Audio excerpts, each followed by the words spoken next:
Hello दोस्तों, स्वागत है आपका द इन अप पे। दोस्तों, हम लोगों ने लास्ट वीडियो में नेशनल इनकम और डोमेस्टिक इनकम दोनों की डेफिनेशन को हम लोगों ने पढ़ा था और अच्छे से उसको समझा था। तो दोस्तों, आज की वीडियो और जो हमारी कल वीडियो आने वाली है, एक वीडियो आज आएगी और एक वीडियो कल आएगी। दोनों वीडियो में हम लोग नेशनल इनकम से रिलेटेड कुछ एग्रीगेट्स पढ़ेंगे। हम लोग नेशनल इनकम से रिलेटेड कुछ एग्रीगेट्स पढ़ेंगे जो हमें नेशनल इनकम कैलकुलेट करने में हेल्पफुल होंगे। तो आइए हम स्टार्ट करते हैं। हमारा जो आज का सबसे पहला टॉपिक है वो है ग्रॉस वैल्यू और नेट वैल्यू पे। हमें पता होना चाहिए कि ग्रॉस वैल्यू का मतलब क्या होता है और नेट वैल्यू का मतलब क्या होता है। तो दोस्तों, एक बार देखते हैं। ग्रॉस वैल्यू का मतलब है किसी भी गुड्स का परचेजिंग प्राइस, क्या किसी भी गुड्स की परचेजिंग वैल्यू। और नेट वैल्यू का मतलब होता है दोस्तों किसी भी गुड्स का एक्चुअल प्राइस। आइए, इसको थोड़ा कंफ्यूजिंग सा है, हम उसको समझते हैं। तो एक एग्जाम्पल लिया हुआ है मैंने। एग्जाम्पल में देखते हैं। हम लोगों ने 1 अप्रैल 2018 को एक मशीन खरीदी 5 लाख रुपए की। तो ये जो मशीन हम लोगों ने 5 लाख रुपए की खरीदी है, तो उसके 5 लाख रुपए को हम उस टाइम बोलेंगे ग्रॉस वैल्यू। 1 अप्रैल 2018 को हमने एक मशीन खरीदी 5 लाख की, तो 5 लाख जो है वो ग्रॉस वैल्यू है। तो अब हम समझते हैं नेट वैल्यू का मतलब क्या होता है। तो दोस्तों, 1 साल हम लोगों ने वो मशीन यूज़ करी होगी और हम अगर देखना चाहते हैं कि 1 मई 2019 को उस मशीन की वैल्यू कितनी है, तो मैंने आप लोगों को बताया 1 मई 2019 को उस मशीनरी की वैल्यू है 4 लाख, जो कि उसका परचेज प्राइस 5 लाख था। तो अगर 1 मई 2019 को हमें उसकी वैल्यू देखनी है तो वो 4 लाख है, और इस 4 लाख को हम लोग नेट वैल्यू बोलते हैं। अब यहाँ पे 1 लाख का जो डिफरेंस आ रहा है दोस्तों, उस 1 लाख के डिफरेंस को हम लोग नाम देते हैं डेप्रिसिएशन। बिल्कुल सही सुना। जो अमाउंट हम लोगों ने मशीन परचेज करने पर एक्सपेंड किया था और जो उसकी वैल्यू आज है 1 मई 2019 को है, उन दोनों के बीच का डिफरेंस डेप्रिसिएशन कहलाता है। तो अब एक बात हम समझते हैं, डेप्रिसिएशन होता क्या है। तो दोस्तों, अगर हम एक मशीन खरीदते हैं और उसको कुछ टाइम तक यूज़ करते हैं, तो कुछ टाइम तक यूज़ करने में उस मशीन की जो वैल्यू है उसमें गिरावट आती है, यानी कि उसकी वैल्यू डिक्रीज़ होती रहती है। तो दोस्तों, उस पर कुछ मेंटेनेंस के खर्चे आते हैं और उस मशीन में कुछ टूट फूट होती है, तो उसी वैल्यू को, जो वैल्यू डिक्रीज़ हुई है, उसे हम नाम देते हैं डेप्रिसिएशन। तो देखिए दोस्तों, मैंने एक बात लिखी है, difference of gross value and net value is called depreciation. यानी कि ये जो ग्रॉस वैल्यू और नेट वैल्यू में डिफरेंस आ रहा है, उस डिफरेंस को हम डेप्रिसिएशन बोलते हैं। आगे समझते हैं। तो दोस्तों, अब हमारे काम आएगा, अगर कोई भी गुड्स में ग्रॉस वैल्यू पर दे रखी है और उसे हमें नेट वैल्यू में निकालना है, यानी कि हमें ग्रॉस को नेट में कन्वर्ट करना है, तो हम उसमें से डेप्रिसिएशन माइनस कर देंगे, यानी कि हम उसमें से डेप्रिसिएशन लेस कर देंगे। और अगर मुझे नेट वैल्यू से ग्रॉस वैल्यू पर आना है, अगर मुझे नेट वैल्यू दे रखी है और मुझे दोबारा ग्रॉस वैल्यू पे आना है, तो जो डेप्रिसिएशन हमने लेस किया था वो डेप्रिसिएशन हम लोग ऐड कर देंगे इसमें। आगे बढ़ते हैं, हम इसको ध्यान से समझते हैं दोस्तों।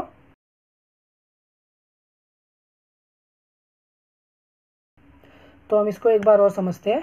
यानी कि अगर हम ऐसा बोलें कि ग्रॉस वैल्यू में डेप्रिसिएशन इंक्लूडेड है और नेट वैल्यू में डेप्रिसिएशन एक्सक्लूडेड है, तो हम ऐसा भी बोल सकते हैं। अब हमें बस ये समझना है कि अगर हमें ग्रॉस वैल्यू से नेट वैल्यू पे जाना है तो हम डेप्रिसिएशन माइनस कर देंगे, और अगर हमें नेट वैल्यू से ग्रॉस वैल्यू पे आना है तो हम डेप्रिसिएशन प्लस कर देंगे। आइए दोस्तों, आगे बढ़ते हैं। और हमारा आज का जो दूसरा टॉपिक है वो है गाइस, मार्केट प्राइस और फैक्टर कॉस्ट। ध्यान से समझिएगा, बहुत इंपॉर्टेंट टॉपिक है दोस्तों, हमारे बहुत काम आएगा ये नेशनल इनकम की कैलकुलेशन में। तो समझते हैं, मार्केट प्राइस का मतलब क्या होता है, फैक्टर कॉस्ट का मतलब क्या होता है। मार्केट प्राइस का मतलब है price at which product is sold in the market. Market price का मतलब है वो प्राइस जिस प्राइस पर एक प्रोडक्ट मार्केट में बेचा जाता है। एग्जाम्पल लेते हैं, मैं मार्केट में एक पेन खरीदने गया, और अगर वो पेन मुझे 10 रुपये का मिला, तो 10 रुपये जो है वो उस प्रोडक्ट की मार्केट प्राइस हो जाएगी, जिसको हम मार्केट वैल्यू भी कह सकते हैं। तो दूसरी बात समझते हैं दोस्तों, फैक्टर कॉस्ट क्या होता है। देखिए, amount paid two factors of production, यानी कि वो पैसा जो फैक्टर्स ऑफ प्रोडक्शन को दिया गया है, जिसको हम एक्चुअल कॉस्ट ऑफ प्रोडक्शन भी बोल सकते हैं। अब इसको एक बार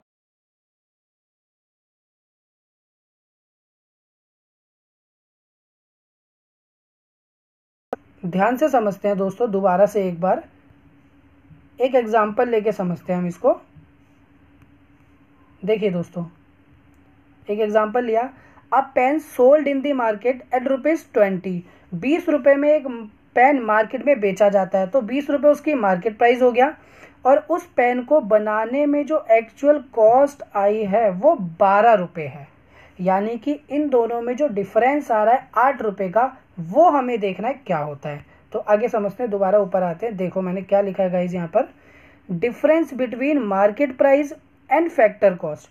मार्केट प्राइस और फैक्टर कॉस्ट में जो डिफरेंस क्रिएट हो रहा है, ये जो 20 रुपये और 12 रुपये यानी कि 8 रुपये का जो डिफरेंस है, उसको हम लोग कहते हैं दोस्तों नेट इनडायरेक्ट टैक्स। हाँ, एक बार और देखते हैं, इसको हम कहते हैं नेट इनडायरेक्ट टैक्स। अब ये नेट इनडायरेक्ट टैक्स क्या होता है दोस्तों, ध्यान से समझते हैं।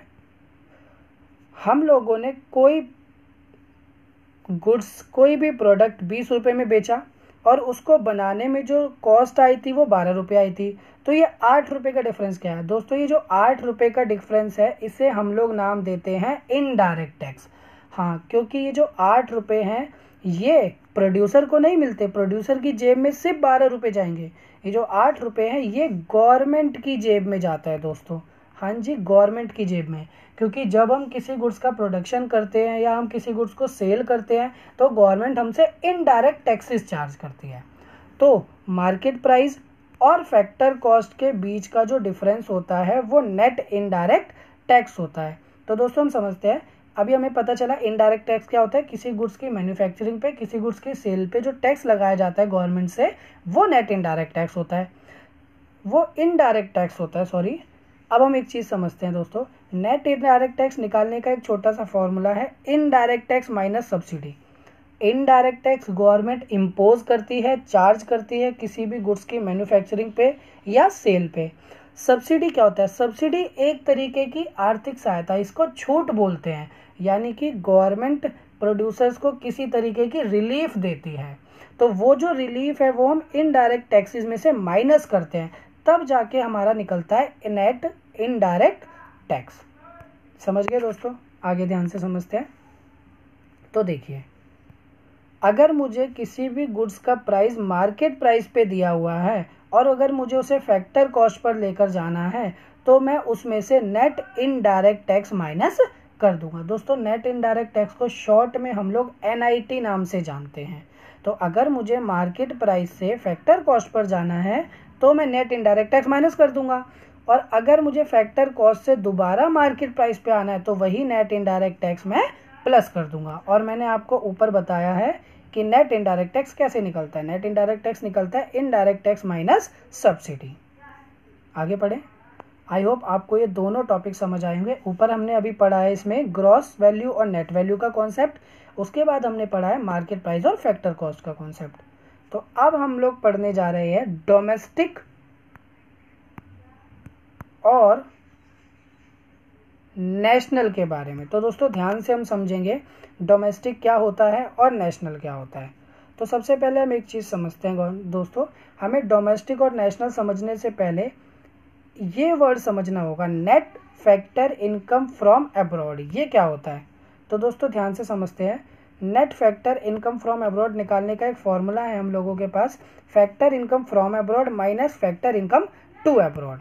तो दोस्तों इसे हमें थोड़ा उल्टा समझना पड़ेगा। सबसे पहले हम समझते हैं फैक्टर इनकम फ्रॉम अब्रॉड क्या होता है। देखो क्या लिखा है, income earn by normal resident of a country outside the domestic territory.